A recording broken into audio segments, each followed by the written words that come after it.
a lot of information, and I believe they'll comply with our request. It's very important that they do. We really want to take a look back, and we really want to look at a lot of documents to determine what went wrong earlier on, if anything went wrong earlier on. And so that request is pending, and we know that they'll be doing their gathering the information that we've collected.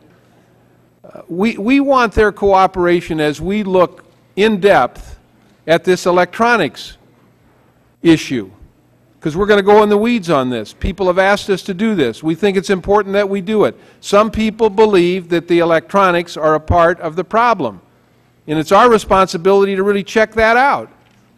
And so we're going to do that. We need their cooperation in that.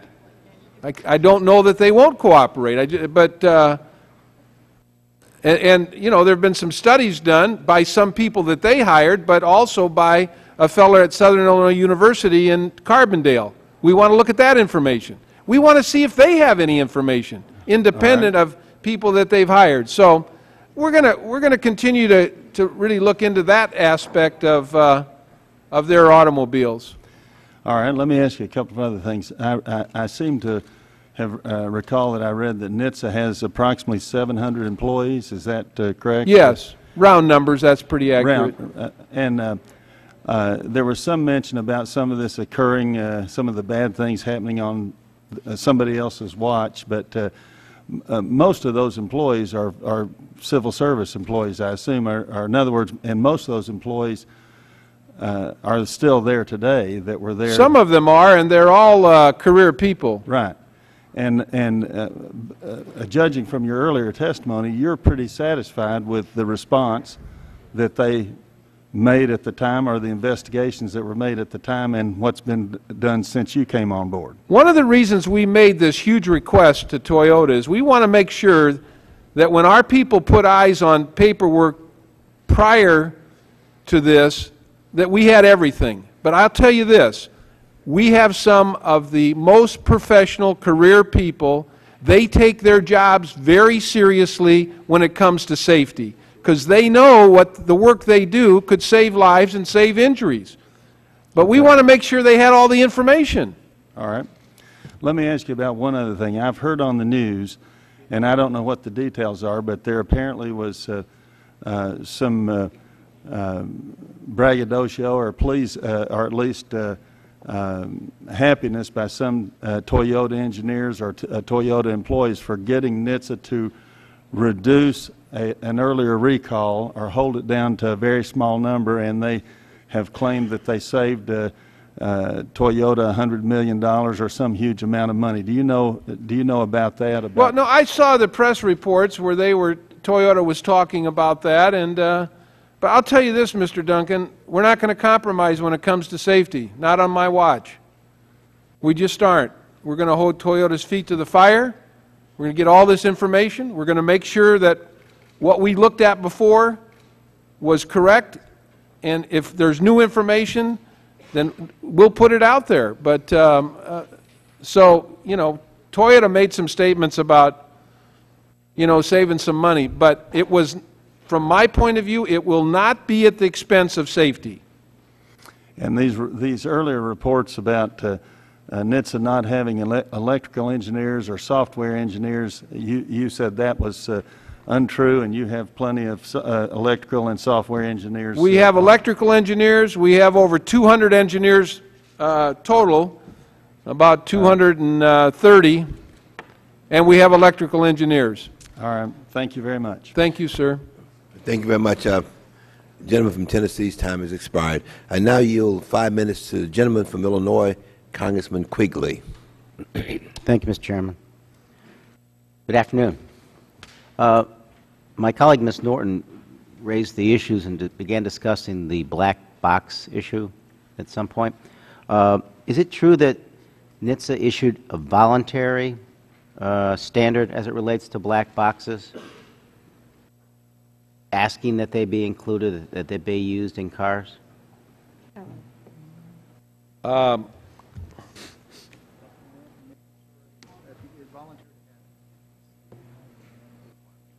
Voluntary to have it mandatory if you do have it Okay. for reporting. Okay. In light of what we've learned so far, and perhaps, sir, in light of what we don't know, because you mentioned yourself, you know, we're not sure it's the electronics, or someone's not sure it's electronics. Does it make sense now, given the fact that this information lag is dangerous, that we require it? That is something we're looking into. Is it because of cost? The answer, is it because Mr. Quigley, it would is take a lag time? we're going to find out if they should be mandatory or not. We're looking into it. Okay. Well, back to the issue of electronics then, and whether or not that's an issue. Do you or the folks who work with you, are they aware that the electronics that are used in Toyotas are being, it's the same type of software that's being used in all makes of relatively new cars?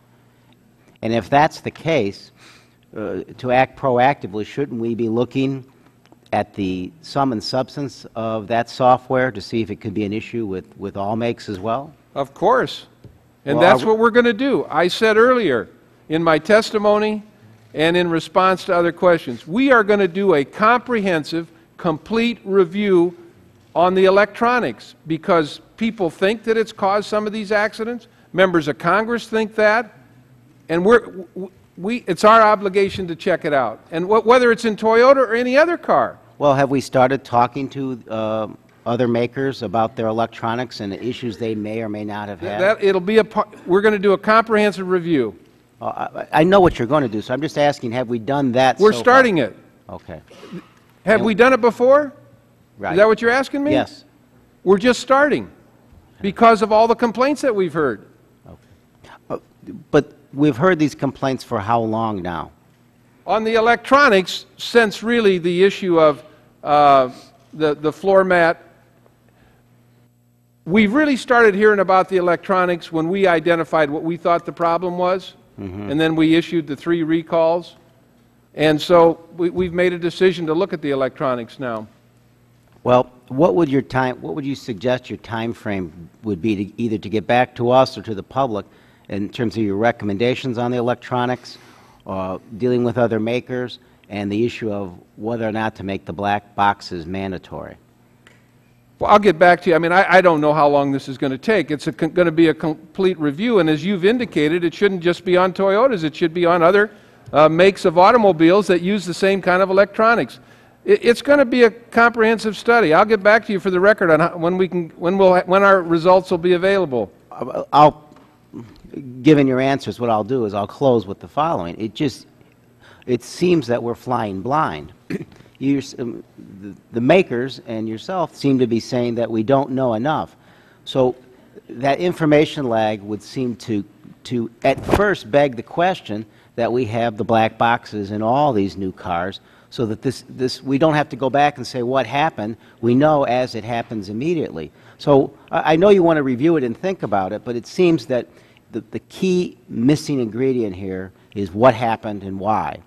And if we had the black boxes, perhaps we'd have a better answer already and we'd be acting quicker to solve these problems. So it just makes sense to me to start moving and making you made it voluntary. Why not make it mandatory now so that we go forward with more information? I take your point.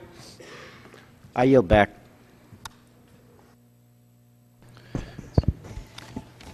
Gentleman from Illinois, thank you very much for your comment. Gentleman from Utah, Congressman Chafee. Thank you. Thank you, Mr. Secretary. Does the government treat Toyota the same as it does all the other automakers?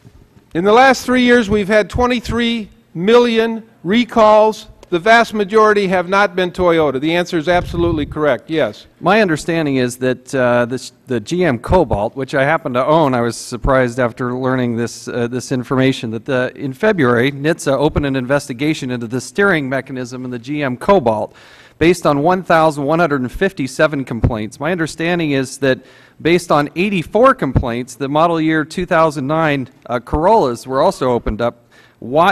Two questions. Why did it take NHTSA so long, when we're talking about model year 2005 and 2006 Cobalts, to jump into this fray? And why is there such an apparent discrepancy between the number of Cobalts versus the number of Corollas. You mean the number of complaints? Yeah. We take 30,000 complaints a year. Every one is taken seriously. We look at every one, we review every one, and we make a judgment But are you call aware about of when the to start an why- investigation. Why did it take so long? I'll More have than to get 1,000 complaints. Look, I'll have to get back to you. I don't know the specifics on that, but I want you to know this. Well, one Safety- out of every 30 complaints is about this cobalt, according to your stats. So why did it take so long? And I'll what get is the back current to you for status? the record. What is the current status of this? It's under investigation. Do you honestly believe that Toyota is being held to exactly the same standard as General Motors and everybody else? Absolutely. 100%. Is there any sort of interaction with the United Auto Workers and any part of this whatsoever? Absolutely not. What is the so-called negotiation? I don't understand why a regulatory body involved in the safety and security has to enter into a negotiation with a company. I'm not understanding that term and what that really means. Well, we want to talk to them. We need to get information from them. We need to talk to them about what our investigation is about, what we're looking at, what kind of information we need in order to do the good investigation that needs to be done. My understanding is there's a February 5th, 2010 report entitled, quote, Toyota's Sudden Unintended Acceleration report claimed that NHTSA had an incomplete investigative findings are, quote, certainly the result of insufficient resources. Do you believe that it's common for NHTSA to not be able to go as fully into these problems and challenges because of insufficient resources, or is it some other reason? We have resources. We have, as I said, we have about 125 engineers. We have electrical engineers. I believe we have the resources in the President's budget proposed for 2011. 66 additional slots would come to NHTSA if that budget were approved by Congress. Well, my understanding is that it's common, standard language for NHTSA to say, quote, in the view of, if a defect petition is denied by NHTSA, to use the language, quote, in view of the need to allocate and prioritize NHTSA's limited resources to best accomplish the agency's safety mission, the petition is denied. Is there a reason that that language is routinely used? I mean, if you're saying that you do have the sufficient resources and you're using this statement on a regular basis, they seem to contradict each other. You know what? I'll have to get back to you on that. I don't know the reference you're making on that. There's been some anecdotal allegations, and I don't know if they're true. That's why I'm asking the question. That there seems to be an increase in the number of attorneys that are going into NHTSA and a decrease in the number of engineers. Can you give me a sense of what's really happening in terms of the balance of the employees? I'll put it on the record. How many attorneys versus how many engineers? I'm sorry, you don't know the... I don't know the... I want to be accurate because I'm under oath. If you want to know the exact number of lawyers versus the exact number of engineers, I'll put it on the record for you. That would be great. Are there any other failures that we see within the system, or complaints or concerns by citizens that have been given to NHTSA that are above and beyond the number that we saw with Toyota, that have not gone into this category of being recalled or going into some other? I would say the one thing which I've already talked about is the electronics, and that's something that, as I said, we're going to review that because people have come to us, both Toyota drivers and owners and members of Congress, who believe that the electronics are a problem, and we're going to look into that. Do you believe that there's too cozy of a relationship between NHTSA and the industry? And the second part of that question is, no, why would absolutely not. But why would Toyota go hire former NHTSA employees if not to just engender a more cozy type of relationship? You'll have to ask the employees. There is not a cozy relationship. In the last 3 years, we've recalled 23 million cars. Thank you, Mr. Chairman. Minutes to the gentleman from Tennessee, Mr. Cooper. Thank you, Mr. Chairman. Welcome, Mr. Secretary. You've been on both sides of these congressional hearings, so you know what it's like. Way back in October 2007, an enterprising TV journalist in Nashville, Tennessee for the NBC affiliate, Jeremy Finley, reported on a story about the Toyota Tacoma. an unfortunate accident in our area, unexplained circumstances. But unlike most reporters, he dug deeper, and he found 20 cases all over America. He went from Phoenix to Boston. He interviewed former NHTSA head Joan Claybrook, who said, quote, "I think that what you have encountered here is a safety defect of significant proportions." He interviewed other experts. In 2008, apparently NHTSA took a quick look, but rapidly closed its investigation, telling folks that, quote, "In view of the need to allocate and prioritize NHTSA's limited resources to best accomplish the agency's safety mission, the petition is denied." So NHTSA didn't say there wasn't a problem. They basically said they had other more important things to look at. Now, we all know that we want to get to the truth here. I would urge you and NHTSA to make sure that you're asking Congress for whatever resources you need, that you're prioritizing appropriately. And if you could give us assurances that you're looking into all models. I know you're a good person. You inherited a lot of responsibilities, but the public is demanding answers. Can I just read something here, Mr. Cooper? Sure. The Tacoma 2005 through 2010 is subject to the pedal entrapment recall announced in October '09. The Tacoma is not subject to the sticky pedal recall because it applies only to vehicles that have a certain pedal manufactured by CTS. And the Tacoma was not subject to the floor mat recall in '07 because the evidence available did not indicate the floor mat was a problem. We have identified 33 relevant complaints, and we are, as I indicated, those model year are under a recall. Mm-hmm. Well, you know as well as I do that families who own a vehicle may not be expert as to whether it's a pedal entrapment problem or a sticky pedal problem or a floor mat problem. They want on a safe ride for themselves and their families. So we need to be getting about the business of offering safe rides to folks. Another fundamental concern is this. We need a strong safety agency so that they can catch safety problems promptly and save lives. We also need a safety agency that's not captured or beholden to industry, so that it has the credibility that once safety problems have been resolved, that people feel comfortable riding in the vehicles again, because there are a lot of innocent victims both at the front end when lives are lost and at the back end when livelihoods are lost.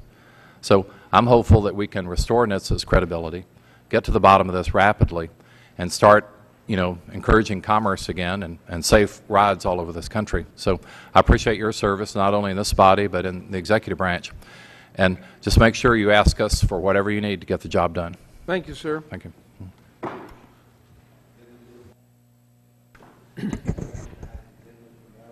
Congressman Flake. I thank the chairman. Welcome back. Thank you. Good to see you. I just wanted to follow along the lines that Mr. Chaffetz did, talking about whether or not all car companies, domestic and foreign, will be treated equally. And I know you emphatically stated, yes, they are and will be. But he seemed to present some statistics that show that at least, I don't know, a body like this shouldn't just accept an emphatic statement, yes, we will. You ought to look at the statistics of complaints and wonder whether or not that is the case or will be the case. This is likely to cost, this recall, likely to cost Toyota untold billions of dollars. A similar recall of a GM product, for example, would be similar. That cost, because of our investment of taxpayer dollars into this bailout, would reflect on the taxpayers as well. So I don't think it's out of line to question and at least caution that the Department of Transportation and NHTSA be extremely careful in how they accept and deal with complaints that come in to ensure that government isn't taking sides in an area where we have a big investment. And so I was just a little bit disturbed by the just emphatic statement, believe me when I say yes, rather than, well, if there are statistics that may appear to reflect some kind of favoritism, we'll look into that. Do we have a commitment that that is the case, and not just saying, yes, we're going to be treated fairly and you should trust us, but we'll look into the statistics on complaints and how they're dealt with by NHTSA. Well, Mr. Flake, let me just stipulate, when it comes to safety, there'll be no compromises. There'll be no sweetheart deals. There'll be no cozy relationships. You have my commitment on that. Not under my watch. And as I said earlier, if you look at any speech I gave last year, it was on safety. No, Whether it was in planes, trains, or automobiles, it was on safety. That is our obligation to the public. Right. And I don't, buy this argument that because, the government owns 60% of GM that we're going to turn a blind eye to that. That is nonsense. We would never do that. It'll never happen under my watch. I guarantee you that. Right. Well, and look at Mr. Flake, you and I have worked on a lot of issues together. And I understand your commitment. I'm just wondering, a lot of this was prior to your entrance there. But I guess what I'm looking for is a recognition that, hey, on the outside, one could question whether or not the federal government, with a substantial investment of taxpayer dollars into a couple of domestic automakers, might be under a pretty high standard here, and we ought to look at complaints and make sure that we're treating them fairly, rather than just saying, yes, we'll treat them fairly, trust me on it. I trust you. I may not trust everybody that I don't know, that I haven't seen. And it goes a lot further, I think, with a lot of us to hear, yes, that's something we need to guard against. That's something we need to be absolutely sure of. Because I can tell you, in other areas, government does favor areas, individuals and others with whom investments are made. That's just the bottom line. That's how governments work. That's human nature. So I guess what I'm asking for is just a little recognition that that's something that we ought to be concerned about, and we are. So. I recognize that. All right, thank you. Would the gentleman yield? I would yield. Thank you. Secretary, you earlier did note the investigation of the cobalt that has been opened. In your opening remarks, first set of remarks, you talked about the members of NHTSA who went to Japan and shortcutted an investigation by saving time and money and getting a voluntary cooperation early on based on the end of '09 trip to Tokyo. Is that right? Yes. So we own 60% of General Motors. The Cobalt has had far more complaints on a very reminiscently similar problem to where you have a recall on the Corolla. Why aren't we getting that level, or let me rephrase that. Are we doing this investigation in the slow road because General Motors is not willing to do what Toyota was willing to do when your people went to them last year? Repeat the question. Well, wouldn't it save us money if General Motors would do what Toyota did and not make you go through the long investigation process on far greater complaints and our majority interest in General Motors?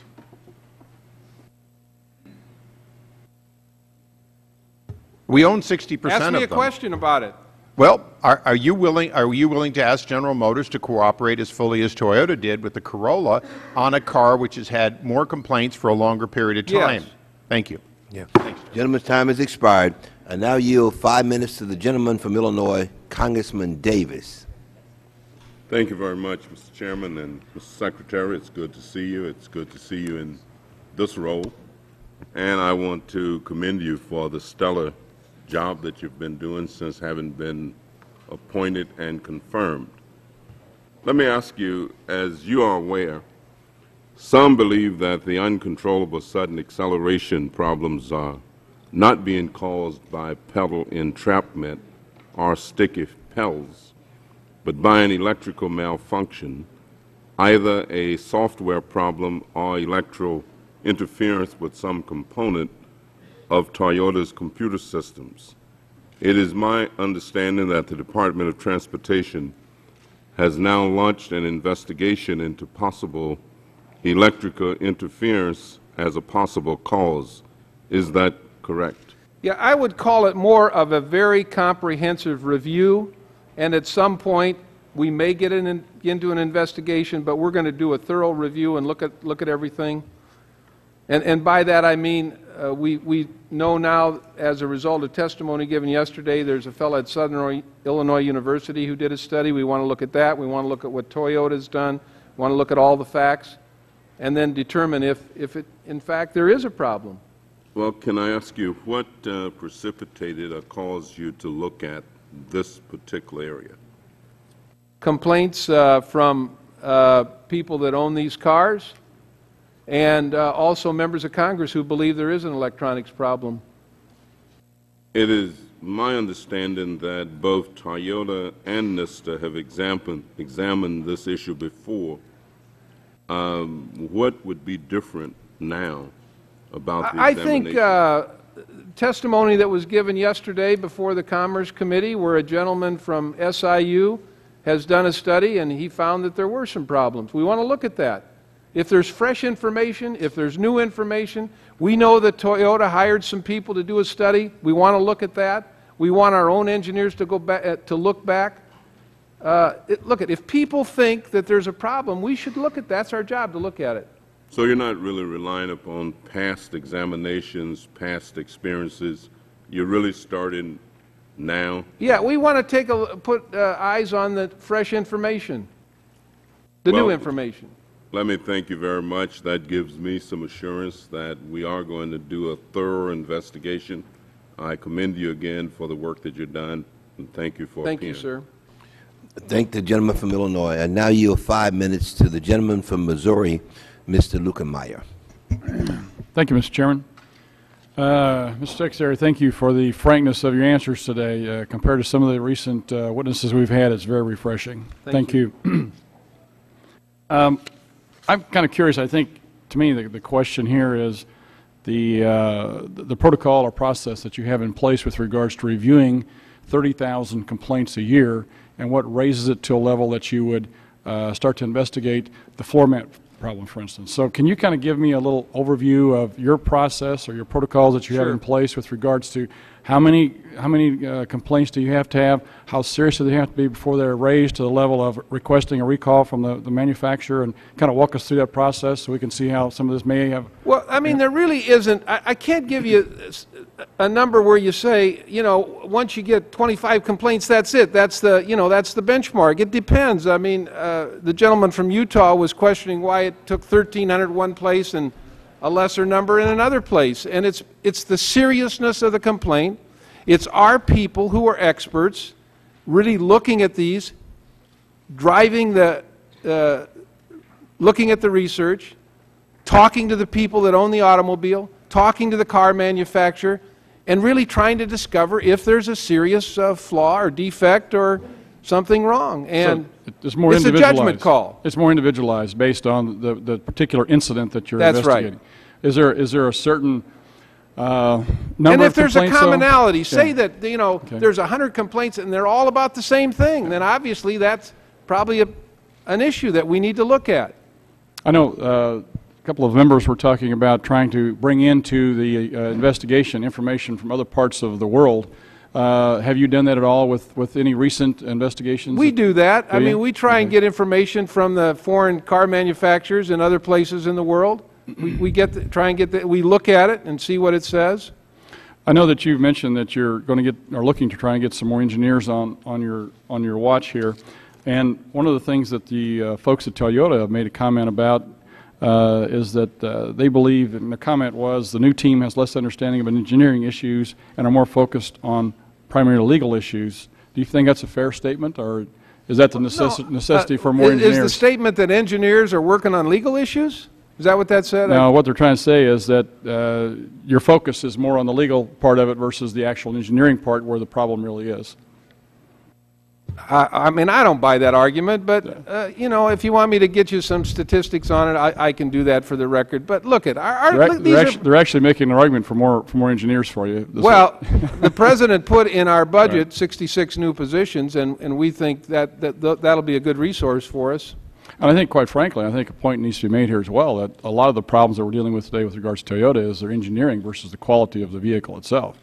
I think that, you know, the manufacturing and the quality of the parts on a vehicle are not in question here. It's the engineering of these parts that cause some of the problems to happen. So I guess one more question I have with regards to all of this, when you're starting to investigate, do you bring in outside experts as well to try and work on these issues? In other words, if you have an issue you're not your engineers are not capable Absolutely. of doing, or actuarially you're not sure about, well, where do you go to get that information? What experts do you go to? We go to people on the outside who are expert electrical engineers or mechanical engineers, or we find, look, there are a lot of good people around America who can provide expertise, and we're not bashful about doing that if we don't think we have it in-house.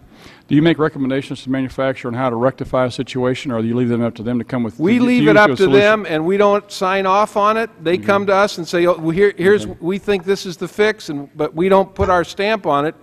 But we make sure that they really believe this is the fix. Mr. Secretary, I appreciate your comments Thank you. today, and thank you. I'll yield back the balance of my time. Thank you. Thank you very much. I now yield 5 minutes to the gentleman from Virginia, Congressman Connolly. With the consent of the chairman and the committee, I would like to yield my time to Mr. Lynch, who has a pressing engagement, and reclaim my time at the appropriate Without objection. Okay. Thank you, Congressman Connolly. I appreciate the courtesy. Thank you, Mr. Secretary. Good to see you. We have the advantage in Congress of being able to look at things forensically after they happen, and you have the unfortunate disability that you have to make decisions as they occur, and I understand that difficulty. But I do want to say that looking at this forensically, first we had Toyota come out with the recall regarding the floor mats. All right, so I just think that's a red herring, and I'm not sure that all of these problems are from somebody's floor mat. I think it's easily understood. It's somewhat user-controlled. The second excuse was this very simplistic-sounding sticky gas pedal, trying to make it sound very innocent. And now we've got electronic interference, somewhat external, I guess, as the nature of the problem. And it just sounds like the problems are getting, or at least the solutions are getting more complicated as we go forward, more expensive, more pernicious. And I happen to read something by Steve Wozniak, the co-founder of Apple, and he's got a bunch of Priuses, but his most recent one is not one of the ones that was subject to the any of the recalls. And he says, I have many models of the Prius that got recalled, but I have a new model that didn't get recalled.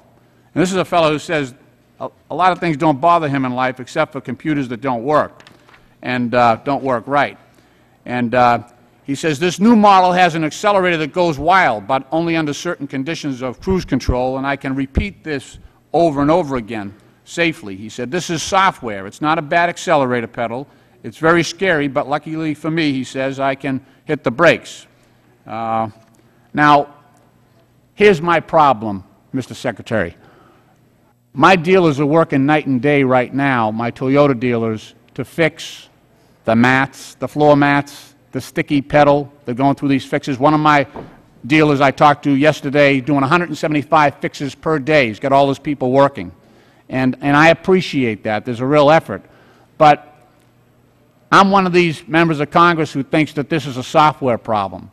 And if we're bringing people in and fixing their sticky pedal or fixing their floor mat and sending them back out on the road with the assurance that their car is fixed, we're sort of creating a moral hazard here, a situation that we're telling people that they have the reassurance now because we have fixed it. But if this is still the problem that you're investigating and beginning to investigate, then we're making the problem more dangerous. And I'm just concerned that that's the phenomenon we've got here, that this is at root a software problem, something much more complex, something much more pernicious, something tougher to get rid of, and we're playing with this by telling people, well, we're going to change your floor mat, or we're going to oil your sticky pedal here, and you'll be okay. So how do we get at that? Well, as you can imagine, Mr. Lynch, I mean, we have to base our judgments on research and on good data and making sure we know what we're talking about. When we say something, people listen to us. Hopefully. And until we do the complete review, the comprehensive review, look at all these things, we're not about to say something where it's just not accurate, you know, just for the point of... Well, you might be doing that already is what I'm getting at. If you're telling people it's a problem with the floor mat, and it's not, or you're telling people it's a sticky pedal, and it's not... Look, I don't agree with you. I mean, we wouldn't have told people to change out these floor mats if we didn't think our research showed that was a problem. We can prove that. We can prove the sticky pedal was a problem. We can prove it. Now, so to say that that's not accurate it belies all of the facts that we have, and we wouldn't be saying these things if it weren't true. Well, I just think that we have to consider the fact that there very well could be a serious software problem here. And again, I think we're in a very awkward position if we're telling people that changing out your floor mat's going to fix this, or the sticky pedal solution is going to fix this, and yet we're sending people out in dangerous automobiles. I'm just saying you've got to weigh that in with the course of your investigation and the urgency with which you're investigating these more complicated or complex problems. I take your point. I yield back. Thank you. Right. Gentleman's time has expired. I now recognize the gentleman from Nebraska, Mr. Fortenberry. Mr. Secretary, welcome. It's always my hope that congressional hearings have some sort of constructive outcome, and in that regard, it was discussed earlier, I believe, by Mr. Issa, that a more transparent international marketplace for safety data sharing would be appropriate. In that regard as well, given that today's hearing is about Toyota safety problems, and particularly this unintended acceleration problem, which you've committed to continuing to research and work through, this has happened, though, across other car manufacturers, 2 other car manufacturers from the data that I see. Has there been any discussion about developing some type of consortium, and perhaps in partnership with NHTSA, that would actually work toward a comprehensive evaluation of this so that there could be even broader safety outcomes for the public? Well, we try and do these things, you know, based on the complaints that we hear from people. We do these, conduct these investigations. This gets out of our boxes, though. This is a policy consideration. Pardon me? This is a policy consideration. Yeah, well, potential change in policy. I'll be willing to look at it, but I mean, it doesn't fit into the what we're doing now. Should it? I think it's something we can look at.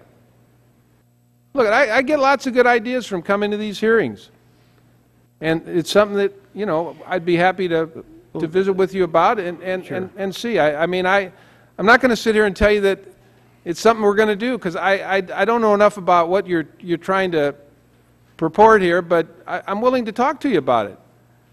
Again, what I said at the beginning, looking for constructive outcomes. That's Absolutely. The purity of my intention, is to maybe think creatively about this, because right now our attention has shifted to Toyota and appropriately trying to get to the bottom of these public safety issues.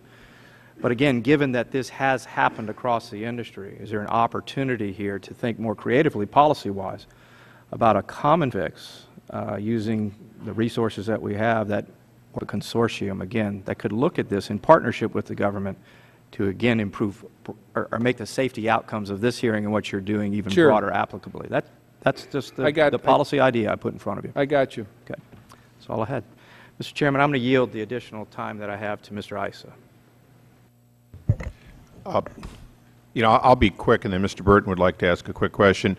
Mr. Secretary, you said that it depends on, when you evaluate something, how significant it is. But under the current system, the manufacturer doesn't give you every single complaint that occurs, so you are evaluating some and missing others. If there's a sticky pedal like this one in Great Britain, and there's some reports, unless there's a recall, you don't see it at all. Do you think that should change? Well, look, when we go to the manufacturer and we ask them for information about complaints they've had about their their vehicles. We hope they're going to be forthright with us. I mean, part of the process... No, I appreciate that, Mr. Secretary, but the current law, they only have to tell you if there's a recall. Do you believe that it should change to where all information on like models worldwide I think the more information, the better. Okay. Do you have the authority to ask for that and receive it from the manufacturers, or do you need authority from Congress? We ask the manufacturers when we get complaints about certain mechanical aspects, and we assume they're being forthright with us. Thank you. Mr. Fortenberry. Mr. Fortenberry controls it. Right, I was telling you. Mr. Chairman, I'll yield the remaining time to Mr. Burton. Let me just, Mr. Secretary, this floor mechanism was made in Japan, and there hasn't been any problem with it. And this one was made in the United States. They both work on the same car. And this one is the one that they've had all the problems with. And they had to put a shim in so that there was proper clearance, so it wouldn't stick. And my question is, why is it in the same car you have two different mechanisms and one's causing the problem and one isn't? It seems to me that Toyota evidently knew that there was a problem maybe with one and not the other, and this one was used in Japan and Europe, and this one was used in the United States, and this is the one that's caused the problem. Now, he just asked you a question about whether you have the authority. It seems if there's a problem any place in the world, your agency ought to be able to get that information or demand that information so that you can look at a recall here in the United States, even if it happened over in Europe someplace. And I'd like for you maybe to ask, and I'm going to ask the president of Toyota about this today, why there has this difference. So, would the gentleman yield? It's his time. Mr. Fortenberry controls the time. Will the gentleman yield? I yield the remaining time, Mr. Souder. Actually, the time has expired. Thank you. There needs to be a gentleman's time has expired. Point of order. The gentleman made a somewhat factual misstatement about a manufacturer in Indiana. And I think it's important to clarify the record because we went through this once earlier. The sticky pedal, which you said correctly, the one that had a slow return, but the Secretary testified that the slow return didn't have any of the deaths with it. It was the Japanese part that had the deaths. They did have to put that thing in, but there are two distinct things that happened with that pedal. And it's important that the records show that the American part, as we already established, did not cause the deaths. Let the gentleman know that Mr. Toyota will be testifying later on, so I think that's an appropriate question that could be raised with him. Now we recognize the gentleman from Texas, Congressman Cuellar. Thank you, Mr. Chairman. And Mr. Secretary, it's good seeing you again. I think last time we saw each other was in San Antonio. It's a pleasure. I have an overhead that I would ask the staff to put on, and I'm going to ask your thoughts on this particular. It has to do with the percentage of vehicles affected by safety recalls from 2001 to 2010. And I would ask you to take a look at that, Mr. Secretary, and just give me your thoughts on that once they make it big enough so you can go ahead and look at that. Mr. Secretary, and I guess what I'm looking at, I do have, around my area, I do have the San Antonio plant there where 2,600 employees depend on the work that you do as the enforcement and regulator, and of course what Toyota is going to do. That doesn't even include the on-site suppliers where you add another amount and it adds about 5,500 local jobs in our area. It doesn't include the dealers, doesn't include that. So there's a lot of folks that are depending on what we're doing, what you all are doing, and of course, jobs, and of course, making sure that the drivers are safe. And if you can look at that, I think you see Toyota, if you can read that, Mr. Secretary, about 11%. And my question is, and I know you just got in about a little bit over a year ago, but from your understanding over the past decade, what are we doing to respond to the recalls of other car makers in this particular graph? I mean, anything different that we're doing now? When we believe that there needs to be a recall, we notify the manufacturer, and and then the recall takes place. And as I said, over the last 3 years, 23 million cars have been recalled, and the vast majority of them have not been Toyota.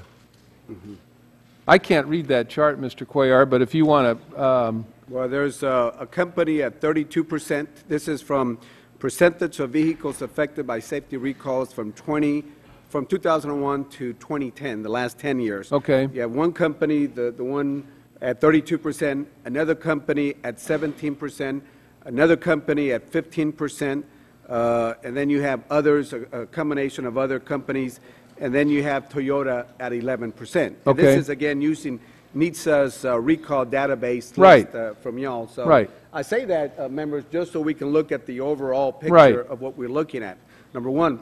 Number two is I'm looking at your budget, Mr. Secretary, the FY 2011, and you've been a legislator, and I guess I'm asking your thoughts.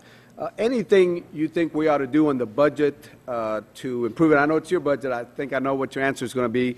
And, of course, any legislative responses that we ought to look at. And if you say budget should stay that amount, no legislative changes, then what should we do differently to make sure that we protect our drivers and make sure we provide that safety and that make sure that car companies, in this case Toyota, make sure that they respond as quickly as possible? Well, I think some of the things that Mr. Issa mentioned as far as information, we may want to work with all of you on our ability to get information worldwide, and you know, we may have some thoughts on that.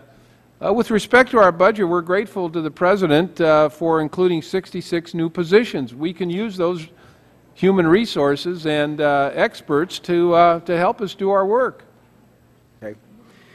Now, let me ask you this, Mr. Secretary. I understand that NHTSA took a trip to Japan to meet with top officials to press the seriousness of the safety issues. You noted that it was because of that trip that the actions were made because of the recalls. And I guess I have two questions. What measures did you take before NHTSA made the trip to Japan to discuss the seriousness of these issues? Number one, and then I have a follow-up. Yeah, we had several meetings with North America Toyota, and I want to stipulate that these are very professional, good people who take their jobs very seriously. And we met with them and talked with them several times about the issues that we felt were causing these their vehicles to malfunction. Okay. Mr. Secretary, why travel to Japan? I mean, I know that there's a different hierarchy in the company, I understand that, but talking to Toyota USA, wouldn't that be sufficient, or was there a necessity? Apparently it looked like there was a necessity to travel to Japan. Well, I mean, Mr. Lenz, the CEO of Toyota North America, stipulated yesterday at the hearing that he testified at that a lot of decisions are made in Japan. And when we determined that we needed to go to the people who were making the decisions so they understood that these are serious safety concerns and that we were going to take some pretty significant action, we wanted to go to the people that were making the decisions. Okay. Thank you, Mr. Secretary. Thank you, Mr. Chairman. Thank you very much. The gentleman yields back. Mr. Jordan of Ohio.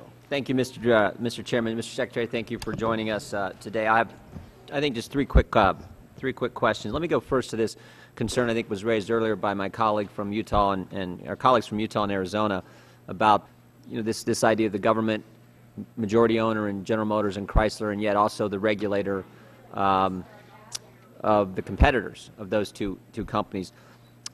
Are there, or have you, or has NHTSA put any specific safeguards, any specific protocols in place, again, just to ensure impartial treatment when you're evaluating recalls and complaints you receive from any car manufacturer? Do you know of like specific things you've done, specific protocols, specific safeguards that have been enacted?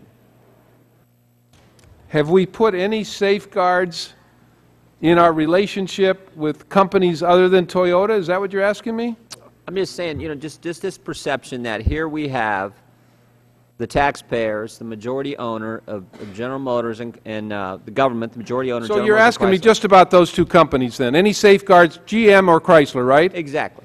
We've put no safeguards in. We don't have to. Safety's our #1 priority. When safety's our #1 priority, it's not going to be compromised by any kind of relationship we have with anybody. Never has been, never will be. Okay, let me ask you along those same lines, in regarding specifically the Toyota recall situation, has anyone from General Motors contacted you about the Toyota recall situation?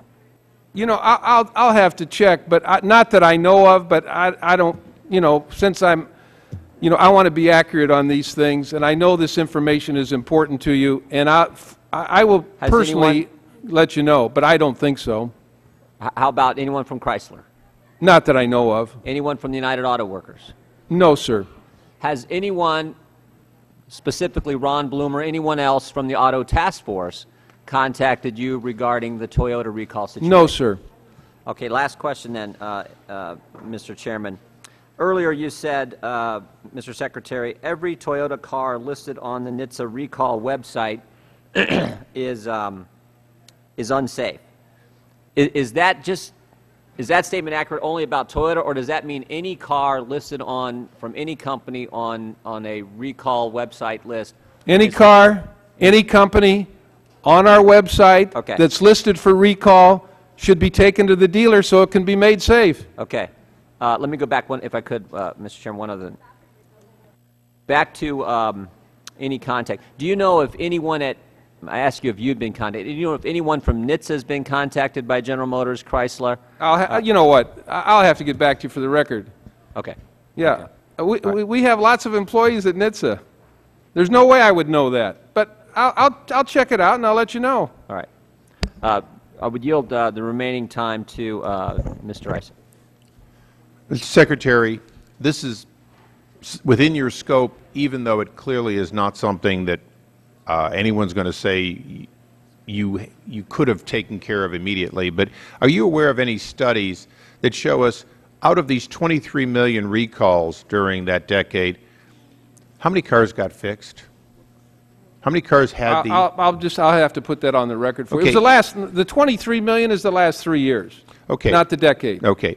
Of these 23 million, if you have or can get or can have a study done to let this committee know, out of 23 million cars that are unsafe, as Ralph Nader said, you know, unsafe at any speed, well, unsafe on the highway, there are 23 million cars.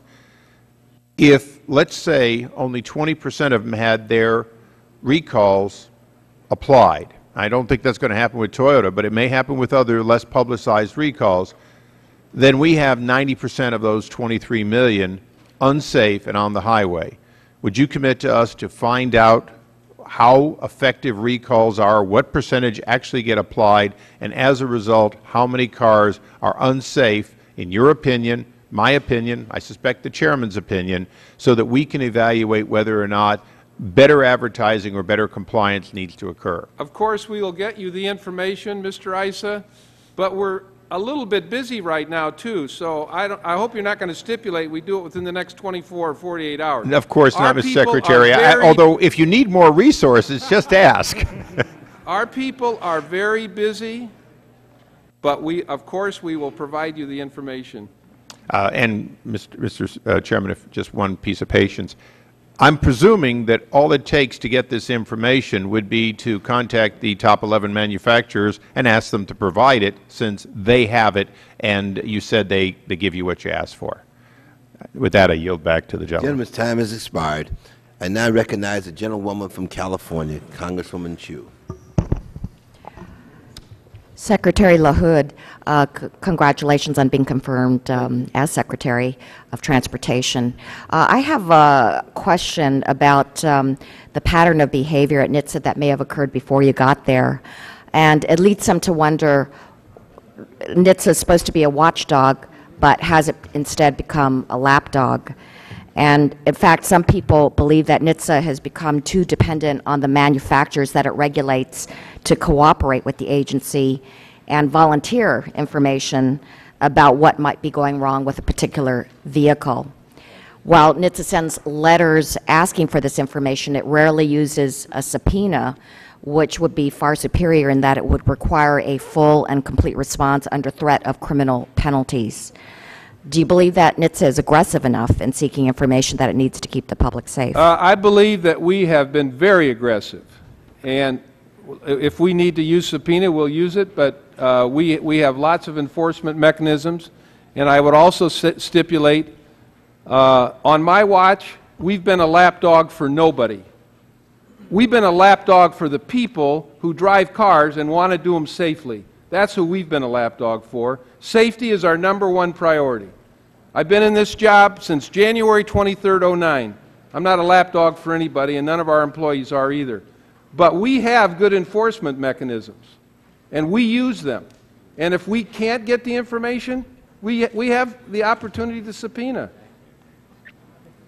Well, if I could follow up.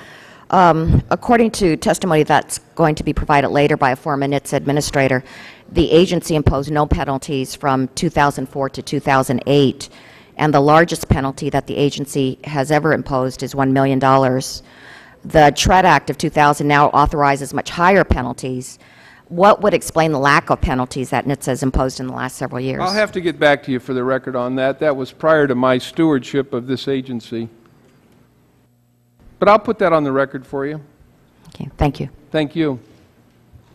Gentlewoman, yield back? Yes, I yield back. Yeah. I now recognize the gentleman from California for 5 minutes, Congressman Bill Bray. Thank you. Mr. Secretary, first of all, congratulations. I'm glad to see a fellow classmate serving the nation in a different extent, but I can't think of a better choice that the President could have made, and so I'm glad to see you there. Thank you. I happen to drive one of these vehicles, hopefully safely, and we'll correct whatever we need to do. But in San Diego, we ended up having this incident where a highway patrolman driving his wife, his child, and his brother-in-law ended up basically dying because of the MAT issue. When I look down at this list, I'm wondering, though, from a observation from a distance, that could have the reputation of Toyota actually been a contributing factor in how this process was handled. Some may not know, but Toyota is ranked at the absolute top, second only maybe to Mercedes and Porsche for satisfaction, for reputation. And I guess if you drive a Porsche, you darn well better be happy with the vehicle if you've paid for it.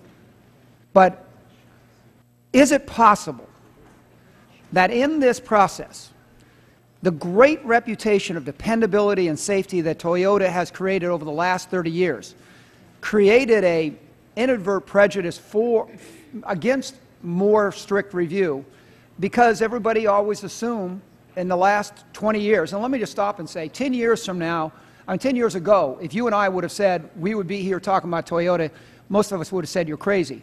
Hugo, maybe, you might have been talking about General Motors, but we never would have thought it would have been Toyota.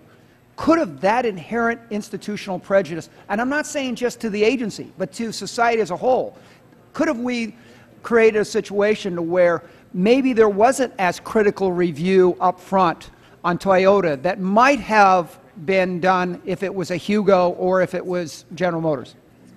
Well, not in my opinion, Mr. Bill Bray. I've been in this job 13 months. I've worked with the people at NHTSA.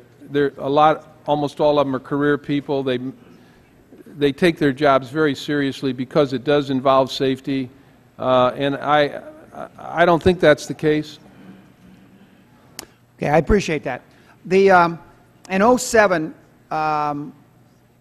there was an investigation conducted about the MATs. It appeared that that investigation, or the outcome of that investigation, didn't reflect what we now believe should have been the proper observation. It wasn't until the deaths in my county and Darrell Issa's county that it really raised the concern last year, when we had the crash again with the MATs again showing up.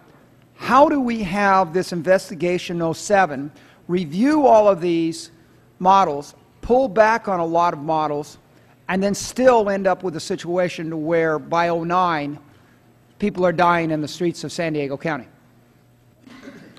Well, it's obvious that to us that when that crash occurred, that highlighted again the floor mat problem. That was determined to be what caused the accident, and that was the issue. And we also, looking back, realized that people really weren't taking their cars in that had floor mat problems, and so we re-engaged Toyota to ask for another mailing to their customers so that they could bring them in and have the floor mats replaced. And then that led to the investigation of the sticky pedal and the result of the determination that that needed to be fixed also. Well, in all fairness, Mr. Secretary, when we talk about the floor mat issue, we're talking about the all-weather mat, and we're talking about, in this case, in San Diego's deaths, it was not an owner who didn't bring it in. This was actually a dealership vehicle that still had the mats in place. And so there seems to be a big disconnect between what we said we wanted done and what was actually down in the field. And I think that, in all fairness, this one shows that it wasn't just the fact that those of us who drive Toyotas didn't take the recall notice seriously. Frankly, I wasn't even aware as a consumer that the all-weather was specifically targeted here until I, as a member of this committee, know that. Doesn't that tell you that we have a major gap between the way the system ought to work and the way it's actually working? I would admit that there is a disconnect sometimes between whether people get the information and whether they take it seriously and how it's disseminated. I think that's an issue. I agree with that. The gentleman's time has expired. I now recognize the gentlewoman from California, Congresswoman Watson. Secretary LaHood, congratulations. I've enjoyed your straightforward responses. Thank you. And, no, that's a serious commendation. In response to consumer complaints that have come in as early as 2003, NHTSA launched the first of 8 separate investigations into sudden unintended acceleration, and 3 of these investigations concluded that it was the floor mat. And I had the people from Toyota in my office yesterday, and they showed me the floor mat and so on and so forth. Easy to fix. Just shorten the floor mat and so on. What I'm hearing through the media, it's really in the computer system. Can you tell me what you have learned that might be helpful to us that we can relate to our constituents who have Toyotas? We are going to do a complete review of the electronics to determine if that is part of the reason that some of these vehicles have accelerated or decelerated.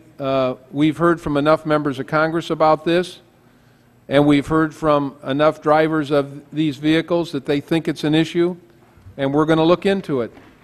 And we're going to look at information that was provided yesterday to the Energy Committee, the Commerce Committee, by people who've done some studies. We're going to look at some studies that Toyota have done, and we're going to talk to experts about this. Thank you so much for that response, because I do think it bears looking into, and I shared that with the Toyota people when they came. I said, you got to clarify this particular flaw that seems to be very prevalent.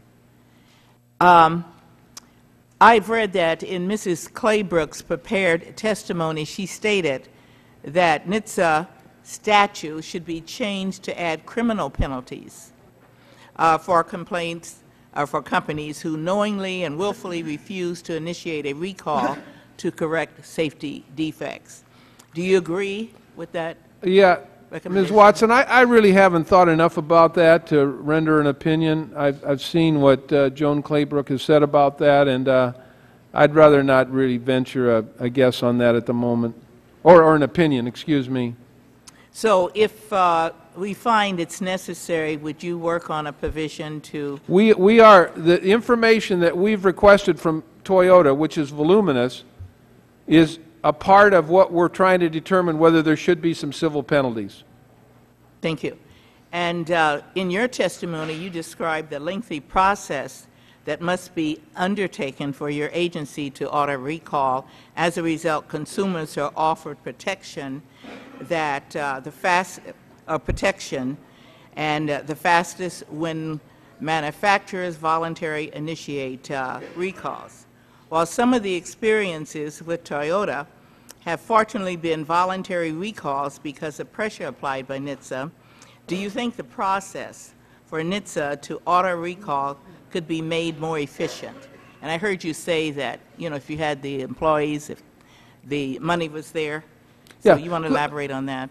I think we should always look at efficiencies. I think if there's a better way to do these things, I'm not opposed to doing that. And if people around here think that there's a better way to do it, we're willing to listen to them. But the system as it exists now, I think, has worked pretty well.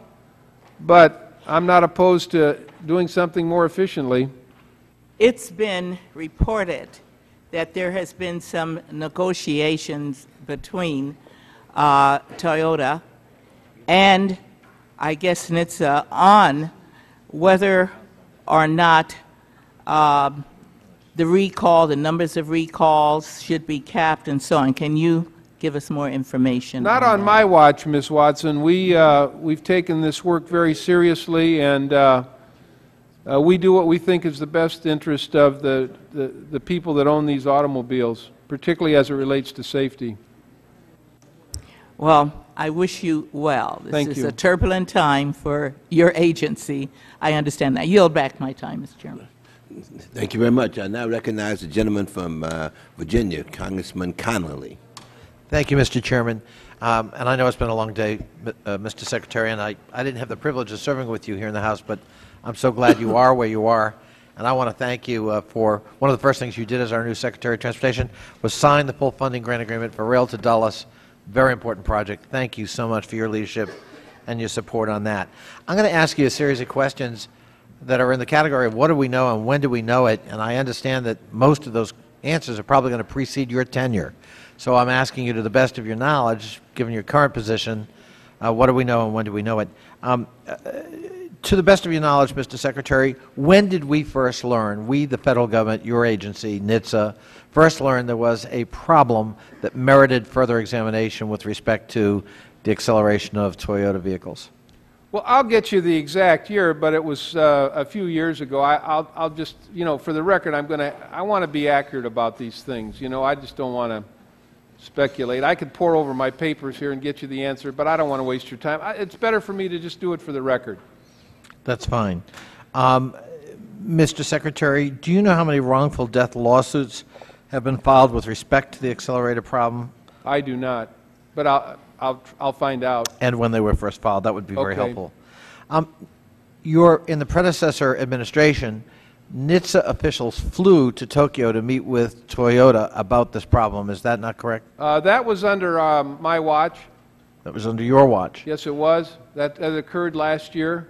And can you describe for us the nature of those conversations? It was a very, very frank conversation about safety matters that we felt they needed to address. And they began to address them after that meeting occurred. I also had a telephone conversation personally with Mr. Toyota and talked to him about the seriousness of the matter that we were addressing. And could you characterize a little bit Toyota's reaction to the seriousness? I think they realized that it was a serious situation and that we were not going to countenance any kind of delay in really addressing it. And do you feel that the company, from your perch, has in fact responded in a timely and effective? After our visit to Japan and after my phone call with Mr. Toyota, yes. One of the criticisms one has heard from consumers was that they were in fact lodging complaints with the company, and were kind of being dismissed. And in retrospect, do you believe Toyota could have or should have maybe taken those early warning consumer complaints more seriously? And part two, might it have made a difference in terms of where we are today? I'd really only be speculating on that. I just, I can only tell you about our involvement, and I think that maybe is a better question for Mr. Toyota. NHTSA falls in your domain. Yes. And as you have said multiple times in this hearing, safety is our #1 priority. Yes. Presumably the SOPs, the standard operating procedures for NHTSA, are that alarm bells go off when we learn about, even anecdotally, the acceleration, the involuntary acceleration of a vehicle, let alone anecdotal information that would suggest people have actually lost their lives because of it. We have to certainly at least look into it. Absolutely. What grades would you give NHTSA in the past in responding with alacrity to those anecdotal reports, and what have we learned moving forward in the future to improve our performance? Under my watch, we've taken all of these things very seriously. We really have. This And the is no previous nonsense. watch? Pardon me? And the previous watch? Well, I mean, I'll get back to you on the record on that. I mean, look, some things have taken place that maybe should have been done more expeditiously. Gentleman's time is expired. I thank the Chair, and I thank the Secretary. Thank you very much. I now yield to the gentleman from Louisiana, Mr. Chow. Mr. Secretary, actually, I don't have any questions. Just to have a statement. Okay. And just to sincerely thank you for everything you have done for Louisiana, especially for the 2nd District. I know that you've worked very hard in your capacity as a Secretary to address all of the transportation issues of the country. But on behalf of my constituents, I just want to thank you for your visit and thank you for everything that you've done for us. And that's all I really have, because I'm pretty sure you've been under hours of questioning already. So thank you very much. Mr. Secretary, you don't get that too much around here. I appreciate it. I want you to know. I appreciate it when I hear it, Mr. Chairman. Thank you. I now yield to the gentlewoman from New York, Congresswoman Maloney. Thank you, Mr. Chairman. I first would like to welcome my colleague and very good friend and thank him for his public service in the House of Representatives and now at Transportation. I'd just like to ask a broad question, and how did we get to this place? Toyota had a good reputation. Your department has a good reputation, yet the field technical reports from the company in Europe show that they knew about this problem and were reporting that there were problems a year ago. Why didn't they bring this to your attention? I'm just saying, reading from the field, I'm reading from the field report. This is an internal document from Toyota. This brings the number of reported cases in the FTR to 38. The customer has stated about the sticky deal and the problem with the acceleration. And so they knew about it in Europe, and yet why is the communication did not work to get to you that this was a problem, to get to American dealers that this was a problem? Can you give an overall assessment of what went wrong and therefore give us a guide to what we need to do in the future for the safety of American citizens and all citizens? My assessment of this, Mrs. Maloney, is this. Two things, really.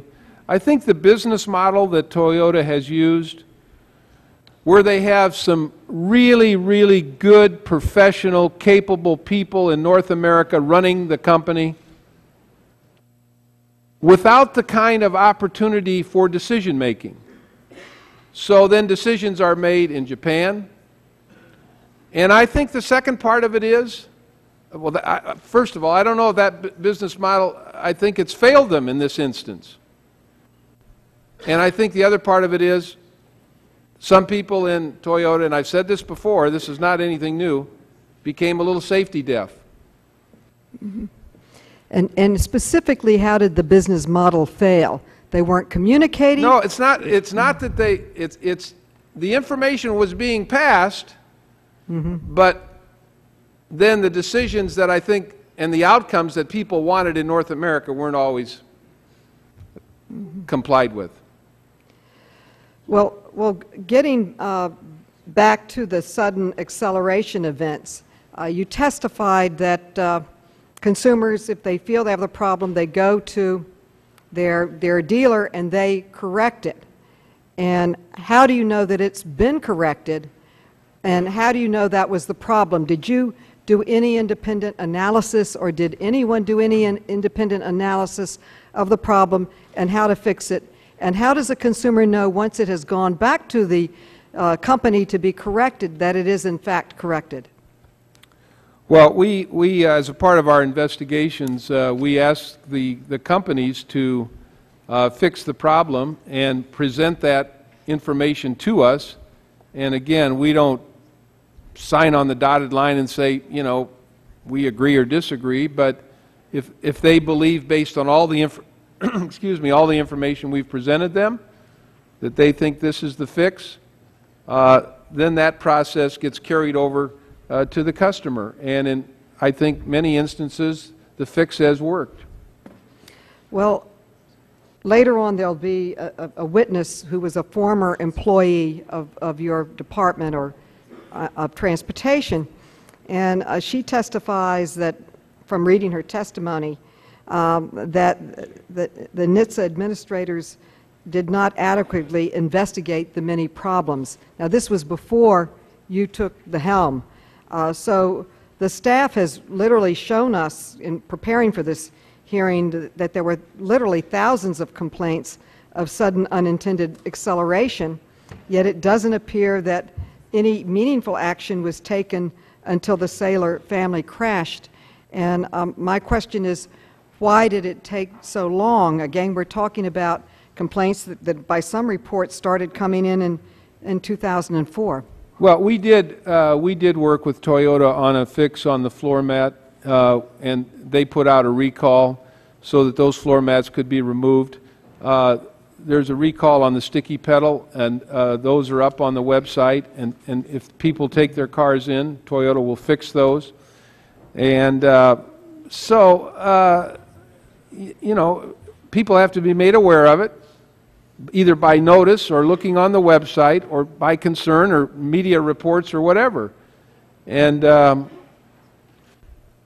not everyone has taken their car back, but we encourage people, if you're having a problem with your car, take it to your Toyota dealer. And since safety is our #1 concern, as you so properly stated from your agency, have you considered asking your Inspector General to audit or examine the prior investigations to determine if they were sufficiently robust? The staff reported to us that many of the investigations were very short, they weren't detailed, that wasn't a thorough investigation. Well, I have not asked the Inspector General to do that. He's been asked by members of Congress to do some investigations, but not specifically on that issue. Well, my time has expired. Thank you very much Thank for your testimony and your service. Thank you, gentlewoman from New York. Now yield 5 minutes to the gentlewoman from Ohio, Ms. Captor. Thank you, Mr. Chairman. Welcome, Mr. Secretary. You certainly have gotten into a lot of issues in your one-year tenure thus far. Let me ask you, can you speak to the level of cooperation between Japan's counterpart of NHTSA and NHTSA? Is their safety agency open and forthcoming, in your opinion, or does it suffer from the same kind of cloaked and opaque character of that country's Ministry of Trade? Are they working with you and sharing data on this recall issue? I think in some instances, yes.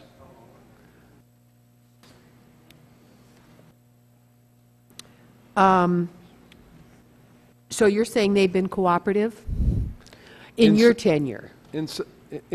During my tenure, they've been cooperative. In some instances, they have.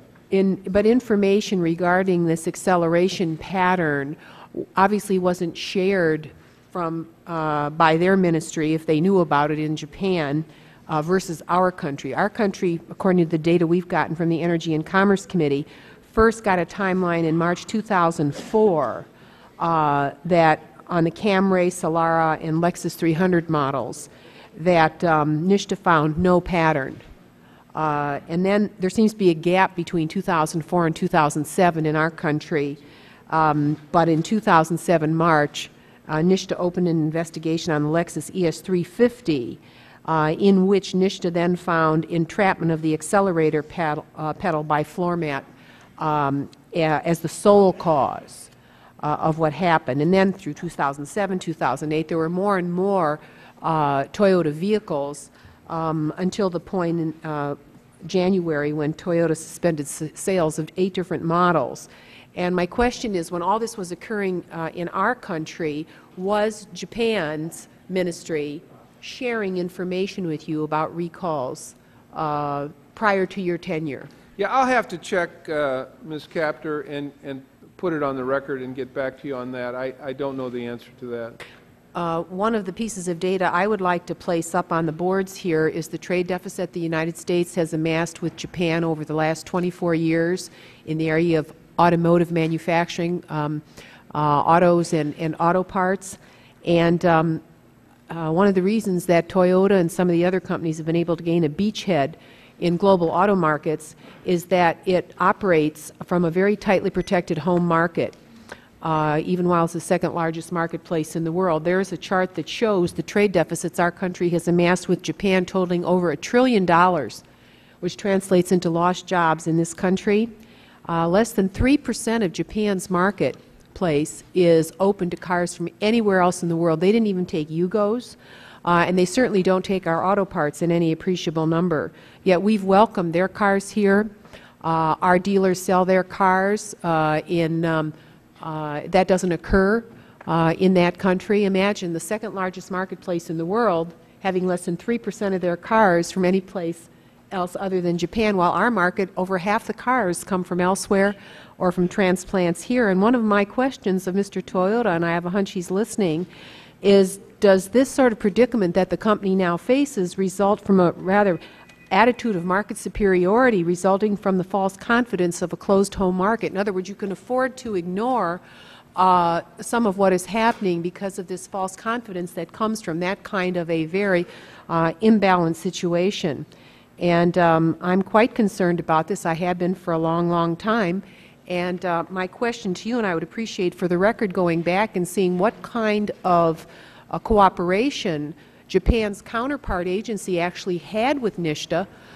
Were there sudden acceleration difficulties inside of Japan, to your knowledge, during this period? I'll get you that for the record. Because I think that's really important. Whether it's Canada, United States, what's happening inside Japan's market versus what's happening inside our marketplace, the European marketplace. This is a very, very unlevel playing field. And I'm quite concerned about the fact, for the record, inside of NHTSA, how many people from March 2004, which appears to be the first year in which some of these complaints started to come to NHTSA, actually were involved in the assessment of what was happening inside of NHTSA? A staff of 10, 20, 50? What were their backgrounds? How long had they worked for NHTSA? And whom had they worked for before coming to NHTSA? Are you able to provide that information for the record? We'll do the best we can. From your sense, how many people, is there anybody from NHTSA there now that can tell us how large was the unit that assessed these recalls? How many people are we talking about? Look, we want to be accurate about our information. We'll get it for the record. We'll hold the record open for the information. The gentlewoman's time has expired. Thank you, Mr. Chairman. Right. I now recognize the gentleman from Missouri, Congressman Clay. Mr. Chairman, my staff has advised me that all of the questions that I wanted to ask have been asked. We have exhausted this issue with this witness, and I have no questions. Right. Thank you. Nope, no you. Thank you very much. According to the record, I think that everyone, did you have everyone had an opportunity? I would just yield to Mr. Cummings for his question. Sure. Right. You said something that really, I'm so glad I had the chance to answer this. Who was safety deaf? You said somebody was safety deaf. Toyota. Toyota was safety deaf. And in other words, and then you said that there was some kind of disconnect. Let me go back and tell you what I said. Yeah, because I want to be clear on that, because Mr. Toyota I'm going to ask him about what you're saying. Mrs. Maloney asked me to assess what I think went wrong here. And two things. Toyota has an organization called North America Toyota. They have some great people there. They're very professional. They're good people. We work with them. They make recommendations to Japan. The decisions are made in Japan. The reason that our acting administrator went to Japan because he didn't think his message was getting to Japan. So he flew over there and met with the Toyota people and said, look, this is serious. Lives are being lost. And when was that? November, December last year. Okay. And right after that, they started taking action. So then I get on the phone with Mr. Toyota, and I said, this is a serious matter. This involves safety. It involves lives. So my point is this. Their business model is they have a lot of good people in North America Toyota, but the decisions are made in Japan. Got you. All right. Thank you. That it, Mr. Chairman? No, gentlemen. Oh, 1 second. I was going to say, what a joy it's... the young lady from California, of course. Gentlewoman from California, Congressman. Yes, ma'am. Thank you, Mr. Secretary, for being here these many hours. I'm going to try and be quick and to the point. And I want to talk about the black boxes. If 80% of the cars already have black boxes and they help piece together what happens during the last 5 seconds of an accident, why not make them mandatory in all cars? Well, it's a good point, and it's been raised here earlier, and we're going to look at that. We really are. It's a good point, and if it's a way for us to really measure what happens, it's something we're going to look at. Now, as I understand it, you can read the black boxes from some of our domestic manufacturers, but you cannot read the black boxes from Toyota because they're encrypted. That's correct. So, shouldn't we require that all black boxes be readable by NHTSA in order to be able to, so you would support that? Yes. All right. Have you had a chance to look at Joan Claybrook's EDR recommendations? And if so, would you provide written responses? You mean her testimony here? Yes. I have not read her testimony. She also suggests that your office needs about $100 million more in terms of support. Would you support that recommendation? We're very grateful to the President included 66 new positions in our budget for 11. How many software engineers do you have working within the department?